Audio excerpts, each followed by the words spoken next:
कोई भी पार्टी इनको खरीद नहीं सकती, क्योंकि ये लोग आत्म स्वाभिमान के साथ जीना वाले आदमी हैं। इनके अपने रोजगार है अपना। देखिए, कोई भी आदमी जो है ना शक्ल से या काटी से या साधनों से उससे नहीं तोड़ा जाता।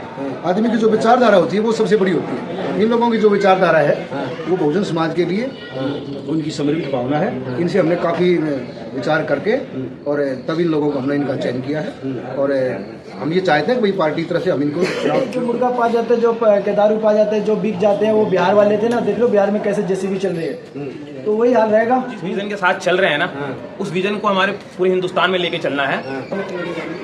टिकट कोई मायने नहीं रखता है, काम करना बहुत जरूरी होता है। वोटी में जाएंगे उन्हीं के बहनों के साथ सोचो। नाम इसलिए है क्योंकि हमारे चंद्रशेखर भाई जी जो एकदम राइट बोलते हैं, एक एक चीज के लिए बोलते हैं।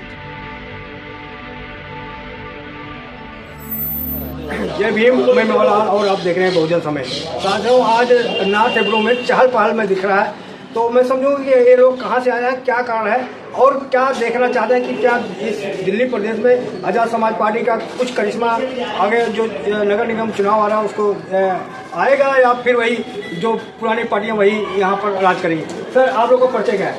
मेरा नाम निराले खान, मैं खिलाड़ी विधानसभा से सचिव।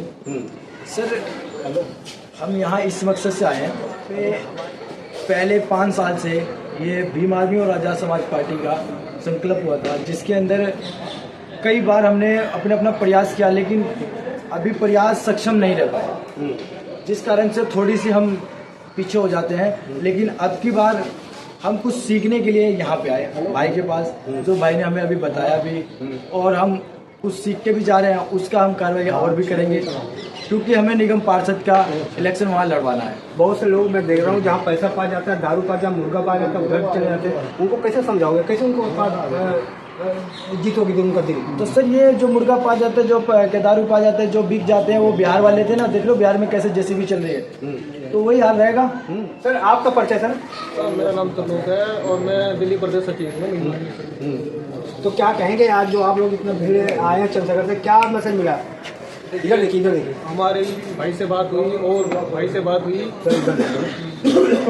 आज हमारी भाई से बात हुई और भाई ने एक ही बात क्लियर की कि आप लोग जो है संगठन पे ध्यान दें, फोटो खिंचवाने पे ना ध्यान दें, क्योंकि हम यहाँ फोटो खिंचवाने नहीं आए हैं, हम इस कारवा को आगे बढ़ाने आए हैं। और कारवा आगे बढ़ाने के लिए हमें जो भी संभव करना पड़ेगा वो हम करेंगे, उससे पीछे नहीं हटेंगे बिल्कुल भी।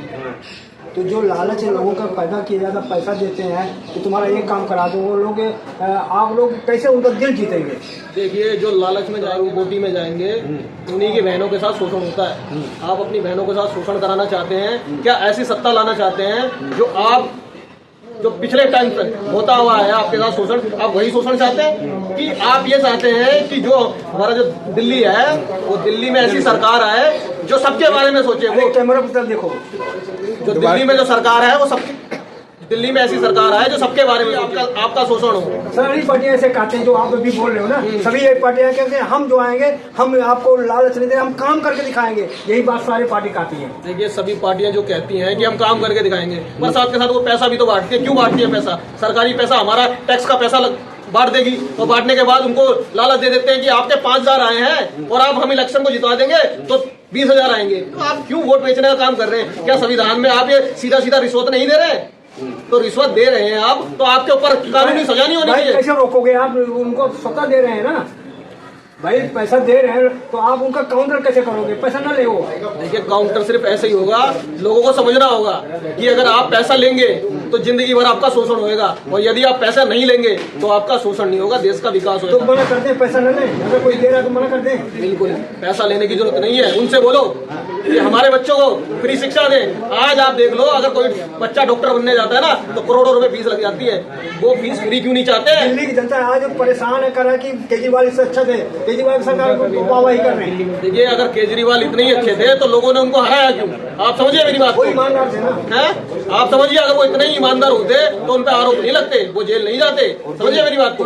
सर, आपको परिचय? सर, आपको परिचय? मेरा नाम दीपक कुमार जाटव है, मैं खिलाड़ी विधानसभा से वार्ड नंबर 40 में। तो आप क्या कहेंगे जो आज लोग यहाँ पर मजमा लगा रखे हैं, क्या उद्देश्य आने का? हमारा मजमा ये है जी, देखो नवयुवक है, नई पीढ़ी आ रही है, इनको जागरूक करना है। जब तक जागरूक नहीं होगा तो भारत का संविधान जो है वो आगे बढ़ेगा नहीं ऐसे। तो आपका एक्सपीरियंस क्या है? जो एक्सपीरियंस वाला अभी आपको उम्र होगा करीब 25-30 साल, आपके पास एक्सपीरियंस नहीं, वो पार्टी आपको लालच देगी, उधर चले जाओगे आप? नहीं, पार्टी लालच दे भले जो भी दे, एक वोट के अधिकार बहुत होता है, जो हमारा वोट होता है ना बहुत वैल्यू होता है। अगर हम ही अपना वोट पैसे नहीं मांगो तो आपको धमकाया जाएगा, जेल में डाल दिया जाएगा, तब तो जाओगे उनके पास। नहीं, क्यों धमकाएंगे? किस लिए धमकाएंगे? किस राइट से धमकाएंगे? डर तो भाई सबको होता है ना। नहीं, कोई डर नहीं होता, कोई डर नहीं होता। जब हम खड़े हुए हैं ना, तो अब मेरी 36 साल की उम्र है, ठीक है, अब हम खड़े हैं, अब हम जागरूक करेंगे अपने भी नई उम्र के बंदों को, कि जागरूक करेंगे भाई, संगठन बनाएंगे तब जाके तो खड़े होंगे सब। अरे भीम आर्मी से दंगा फंसा देता है, लड़ा देते हैं, दंगा कराते हैं भीम आर्मी वाले। देखो जी, जो बदनाम है उसी का नाम है, ठीक है जी। क्यों भीम आर्मी बदनाम है? भीम आर्मी बदनाम इसलिए है क्योंकि हमारे चंद्रशेखर भाई जी जो एकदम राइट बोलते हैं, एक एक चीज के लिए बोलते हैं। जी सर, आपका परिचय सर इधर आइए थोड़ा। कल मैं आपको किराड़ी में देखा था, क्या कहेंगे? आपको तो बड़ा धूमधाम वहाँ चल रहा है, नाम बहुत चल रहा है किराड़ी में। मैं किराड़ी विधानसभा से एमडी आसिफ आजम, विधानसभा महासचिव, वार्ड नंबर 39 से।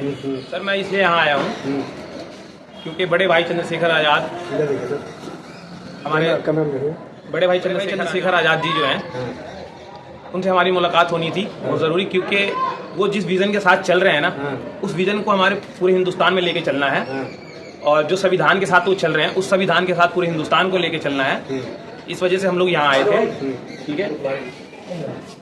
तो लास्ट सवाल मैं आपसे जानना चाह रहा हूँ, क्या जो लोग जुड़ रहे हैं, नवयुवक आप जैसे लोग, बहुत से लोग टिकट के लिए आ रहे हैं, तो क्या टिकट जरूरी है या काम करना जरूरी है?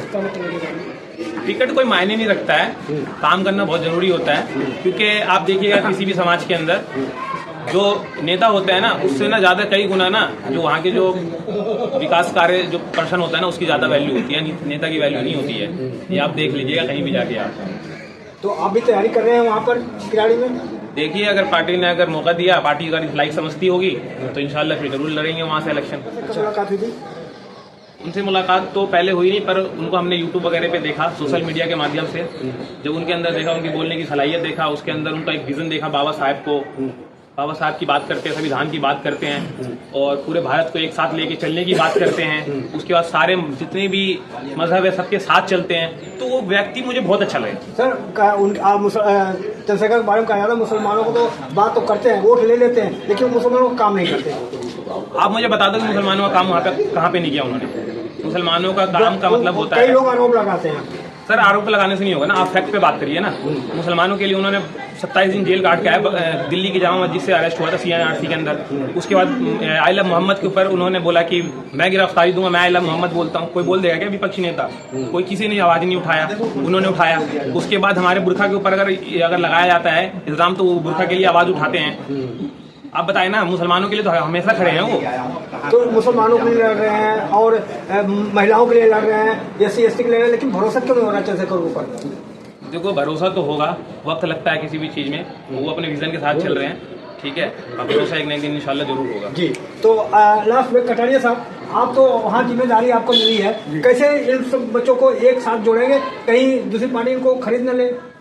ऐसा है सर, ये दूसरी पार्टी खरीदने की जो बात है ना, इनको कोई भी पार्टी इनको खरीद नहीं सकती, क्योंकि ये लोग आत्म स्वाभिमान के साथ जीना वाले आदमी हैं।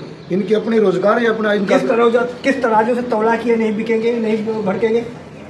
देखिए, कोई भी आदमी जो है ना, शकल से या काटी से या साधनों से उससे नहीं तोला जाता। आदमी की जो विचारधारा होती है वो सबसे बड़ी होती है। इन लोगों की जो विचारधारा है वो बहुजन समाज के लिए उनकी समर्पित भावना है। इनसे हमने काफ़ी विचार करके और तब इन लोगों को हमने इनका चयन किया है, और हम ये चाहते हैं कि भाई पार्टी की तरफ से हम इनको चुनाव बिल्कुल कराएंगे। जरूर, धन्यवाद। तो देख सकते हैं कि ये किराड़ी के लोग थे, कैसी रही बातचीत प्रक्रिया में योग्यता है, और आपसे निवेदन है कि आप हमारे चैनल को लाइक करें, शेयर करें, सब्सक्राइब करें। आपका एक शेयर करना, कमेंट करना किसी का विचार बदल सकता है। धन्यवाद। मैं मेवालाल दोहिया।